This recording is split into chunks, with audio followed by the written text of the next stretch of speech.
we also saw the classification of anti-hyperlipidemic drugs, and in that the agents targeting endogenous cholesterol, while the another is the exogenous cholesterol.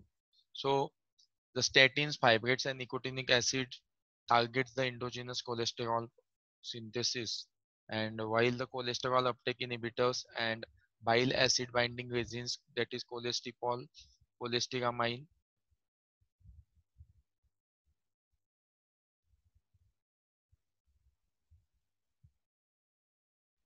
prevents the exogenous cholesterol formation.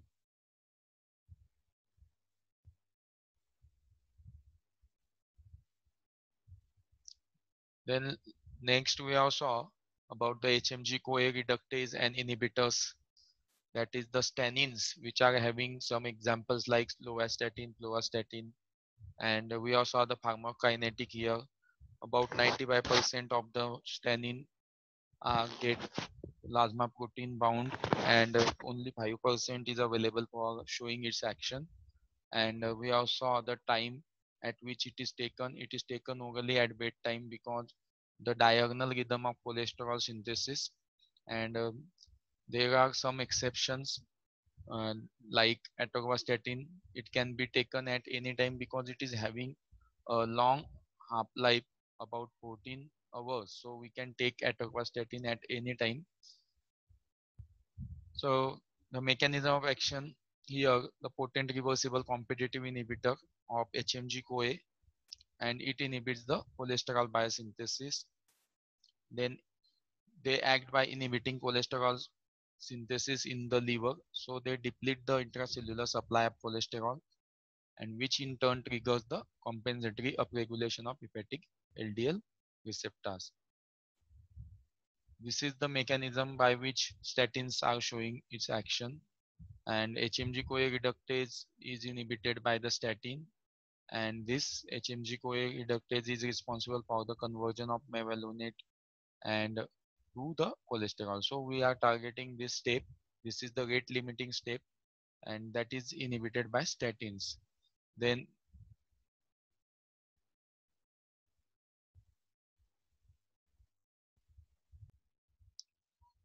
so next is the fibric acid derivative that we have to see here. So fibric acid derivatives are also called as the fibrates, and there are some examples have been mentioned on the slide. You can see the fibric acid derivatives are gemfibrozil, fenofibrate, clofibrate, and these are acting on the uh, prevention or biosynthesis of cholesterol by having the mechanism of action as the when it is acting on the nuclear receptors. So ligand for the nuclear transcription regulator, the peroxisome proliferator activated receptor alpha, PPAR alpha, in the liver, heart, kidney, and skeletal muscle. So the increased lipolase lipase activity, lipoprotein lipase activity, which increases clearance of VLDL and chylomicron in plasma, then increase free fatty acid uptake by the liver. It decreases the VLDL due to increased fatty acid metabolism, that is beta oxidation, and beta oxidation is the mechanism by which our body produces the various energy. So free fatty acid utilization increased by the liver, and this ultimately decreases the VLDL levels in the liver, and by inducing acyl coenzyme A synthase, which is a crucial enzyme that facilitate the uptake on permit the metabolism of fatty acids. Then it increases the low density lipoprotein uptake by the liver and raises the HDL levels in our body, uh, and it prevents the endogenous formation of the cholesterol. So this is the mechanism of action by which the fibrates are showing the anti-hyperlipidemic effect. So phenofibrate, clofibrate, are acting by this mechanism. So here in this diagram you can see how the lipoprotein lipase enzyme get activated.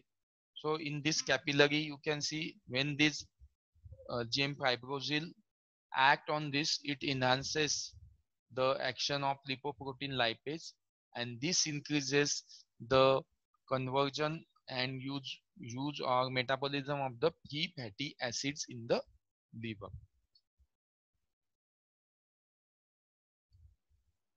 So there are some adverse effects of these fibrates. So the some adverse effects has been mentioned here. The GI tract upset, then rashes, urticaria could occur. Then myopathy in the previous we also saw. Myopathy is a means causing the damage. Then sometimes myopathy we also saw in the um, HMG-CoA reductase inhibitors, that is the statins. If we are combine the statins with the fibrates, then the myopathy occur. Then since fibrates increases the cholesterol content of bile, they increase the risk of gallstones. Means due to the increase in the cholesterol content in our body by the in the bile, means excretory bile, the bile is excreted, and due to this increasing concentration of cholesterol in the bile, they can be converted into the gallstones, and these can cause the bile gallstone or gallbladder stone. Means bile is stored in the gallbladder, and there they can form the stones like kidney stones, and they may cause the problem in the patient's health. Then drug interactions we will going to see now. The fibrates have increased risk of myopathy when combined with the statins. Earlier we all saw that.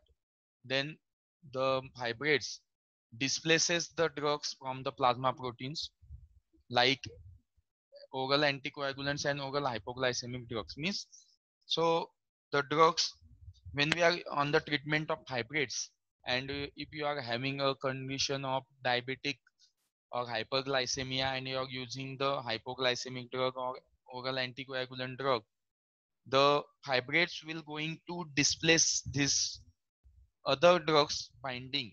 Means if you are taking the hypoglycemic drug and the fibrates in side by side, so fibrate going to inhibit the binding of hypoglycemic drugs on the receptors, and you will not get the hypoglycemic effect of this hypoglycemic drug. So these are the drug interactions with the fibrates. Then fibrates are also contraindicated in the patients with the renal functions, means those having the kidney problems, and the pregnant or nursing women will not be allowed to use it in the treatment. Then pre-existing gallbladder disease persons are not are contraindicated this use. Means these types of patients are not allowed to use the um, hybrids for their hyperlipidemic states or hyperlipidemia condition. So that we have to focus here. What are the drug interactions of hybrids with other drugs, while what are the contraindications of hybrids with in the different disease conditions. So we have to avoid the use of hybrids in impaired renal functions, then pregnant and nursing women, then pre-existing gallbladder disease persons. Then the next is the drug which is acting on the endogenous cholesterol biosynthesis prevention, that is the niacin. It is also called as the nicotinic acid.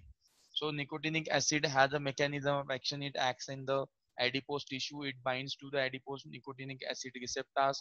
This will lead to the decrease in free fatty acid mobilization from adipocytes to the liver, resulting in decrease in triglycerides, and thus ultimately decreases the very low density lipoprotein synthesis. So ultimately what is the action of this nicotinic acid? It decreases the triglyceride levels and decreases the VLDL synthesis levels. So it is acting on the nicotinic acid receptors which are present in the adipose tissue, and it inhibits the mobilization of free fatty acids and decreases the triglycerides formation in the liver.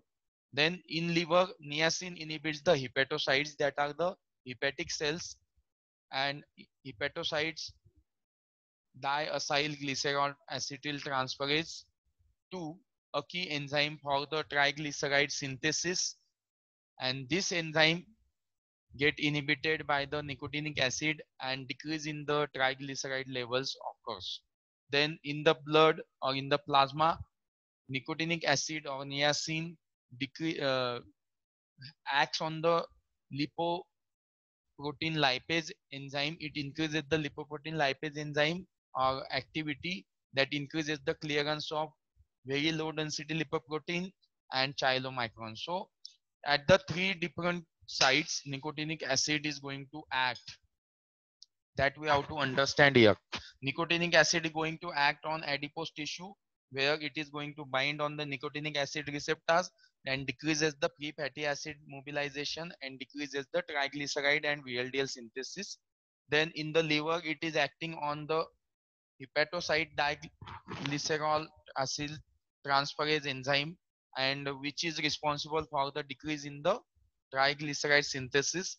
And in the plasma, it increases the lipoprotein lipase activity and increases the clearance of VLDL and chylomicrons. Ultimately, we will get the hyper anti-hyperlipidemic effect or hypolipidemic effect in our body. So here in this diagram, you can see in the adipose tissue, the triacylglycerol get converted to fatty acids, and niacin inhibits this conversion and decreases the triglyceride formation.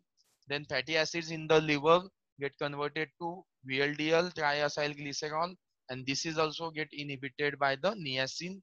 So by this way, you can see the niacin inhibits the lipolysis in adipose tissue, resulting in decreased hepatic VLDL synthesis and production in LDL and in the plasma levels. Then the niacin has some pharmacological actions, that is decreased synthesis in the liver, decreased VLDL in the liver, then increased clearance on in the plasma. Increased clearance means it get excreted out of the body. Then on the LDL, it decreases the LDL due to reduction in its precursor, that is VLDL. Then HDL induces the modest increase in the HDL, and so as the HDL level is beneficial for the body, it gives a good effect on our hyperlipidemic state. Then niacin is the most effective medication for the HDL cholesterol levels, and it has positive effects on the complete lipid profile. It is useful for the patients with the mixed dyslipidemias. Means nicotinic acid is overall having a good impact on our lipid profile. It increases the HDL levels while decreases the VLDL, chylomicrons, LDL, and cholesterol and triglycerides. The niacin appears to exert the greatest beneficial effect on the widest range of lipoprotein abnormalities. So niacin is a good and having the less side effects compared to statins and fibric acid derivatives. So every drug has some adverse effect. Let us see the what are the adverse effects of this niacin and nicotinic acid. One is the pruritus, flushing effect you can observe after the treatment of niacin. Then reactivation of peptic ulcers sometimes occurs. Sometimes hepatotoxicity, that is the transaminase, the enzymes HGPT, HGOT can increase. Then hyperglycemia, which is believed to be the cause by the increased insulin resistance. It decreases the uric acid clearance. Then the niacin is contraindicated in the patients which are suffering from the gout, that is your uric acid stone formation takes place in the gallbladder. So uric acid formation stone formation जिनको भी problem है उसमें ये niacin contraindicated है. Then the patients which are having the peptic ulcer problem, then hepatotoxicity patients and diabetes patients. So in these types of disease or disorder, patients cannot be used the contraindicated the use of the niacin. So let us see other class of this anti-hyperlipidemic drug, that is the agents that are preventing the exogenous cholesterol synthesis, that is the targeting the exogenous cholesterol.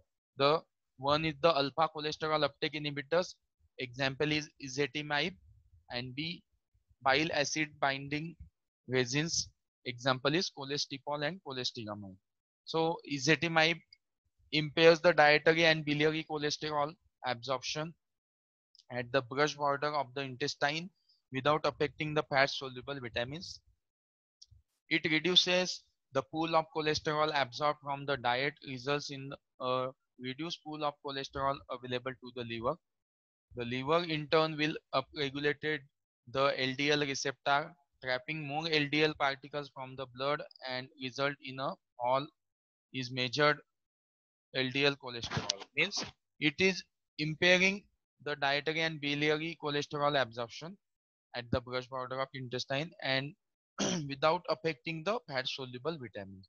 Means what we have studied in yesterday's lecture and up till now, endogenous means within body, it is synthesized within body, while the exogenous means which is getting from the food outside the body. Mean when we are eating the food and which containing some types of fats and cholesterols, so it is absorbed from the intestine. So ezetimibe impairs or prevents the dietary and biliary cholesterol absorption from the intestine without affecting the fat soluble vitamin absorption. Vitamin absorb होते रहते हैं लेकिन cholesterol जो है यहाँ से food का cholesterol अंदर एब्जॉर्ब नहीं होता बॉडी में and it prevents the accumulation of cholesterol inside our body.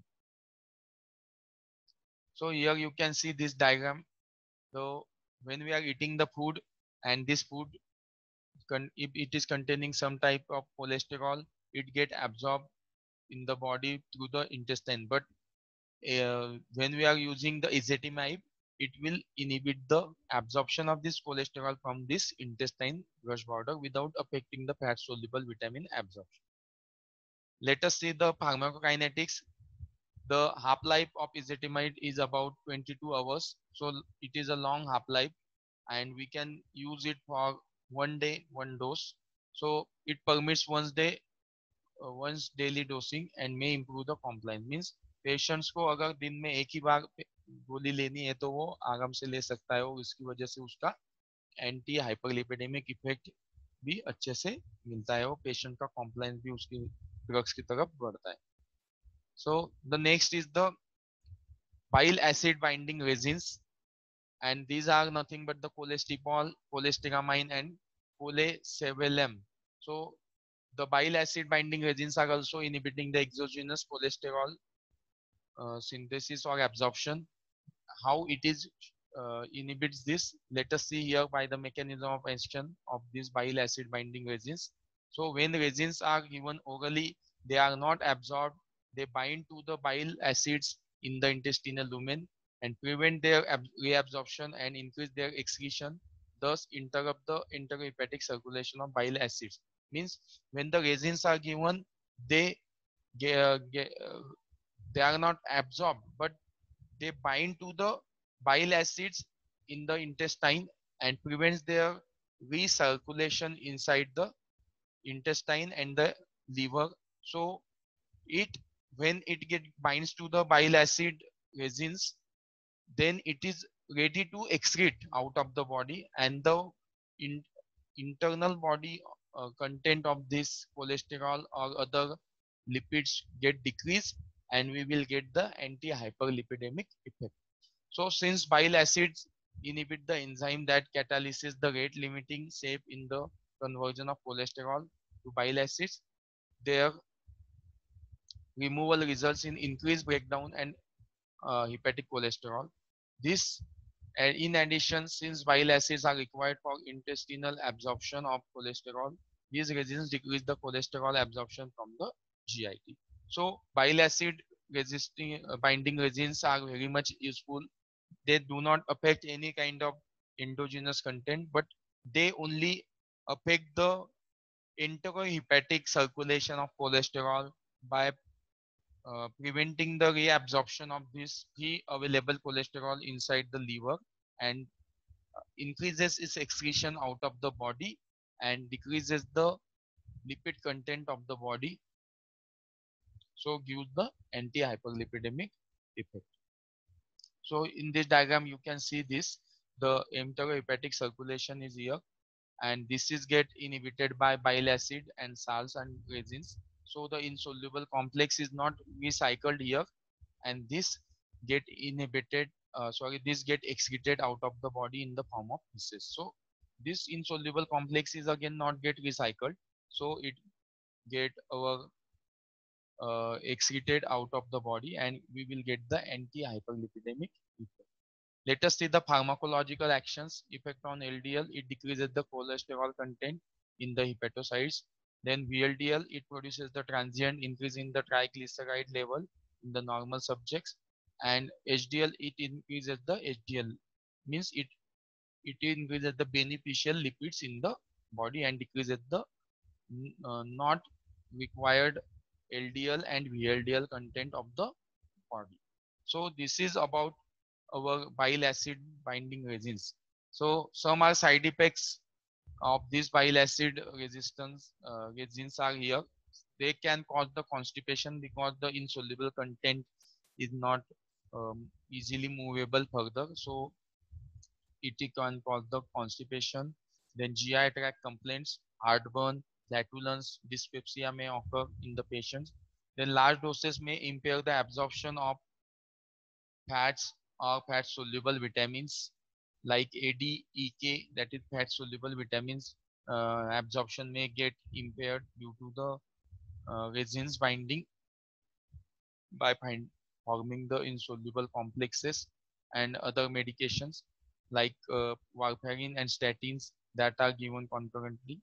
So the may increase the level of VLDL in the borderline of patient, means sometimes the patients which are at the borderline hyperlipidemic, sometimes they can cause the increase in the VLDL levels.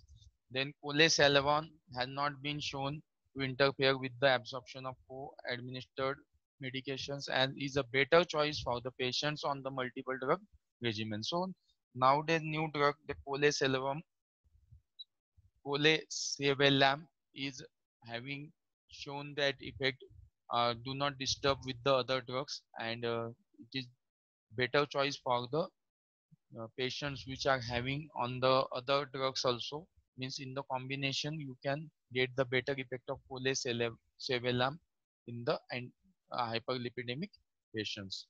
Then chronic use of cholestyramine resin may be associated with the increased bleeding tendency due to hypothrombonemia, means the coagulation property of blood get inhibited, and this may increase the bleeding uh, problems in the patients. So the longer duration of cholestyramine is restricted or shall not be used for the longer periods. Then it is a contraindicated in the biliary obstructed patient, means which are having problems of the biliary tract or biliary excretion problems. Then the chronic constipation patients should not be used the cholestyramine or bile acid resins, and some patients like hypertriglyceridemia more than the 400 milligram per deciliter level shall not use the bile acid binding resins. So these are the contraindications of this bile acid resins. So we have to be cautious by while using the bile acid resins in these types of patient. So the some are anti-hyperlipidemic combinations. This is increased VLDL during the treatment of hypercholesterolemia with the resins. Then combine increase in the LDL and VLDL. Then severe hypertriglyceridemia and hypercholesterolemia. So in this type of conditions, we have to use the combinations of anti-hyperlipidemic drugs. So here you can see if there is a problems like this, these are the indications. In this we have to use the combinations, otherwise we are not uh, advised to use the combinations of anti-hyperlipidemic drugs.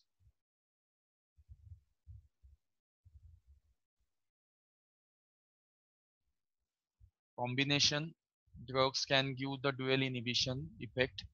That means that statins act on the endogenous uh, biosynthesis of cholesterol. That means the endogenous cholesterol levels are also inhibited, while the ezetimibe act on the exogenous absorption of the cholesterol. Means on the both sides we are getting the effect, and we get the better anti-hyperlipidemic effect by using this combination on both the sides. And that is the endogenous side is also get inhibited and exogenous side is also get inhibited by the use of this dual inhibition of the drugs. So hope you have understand this content of today's topic, that is anti-hyperlipidemic drugs.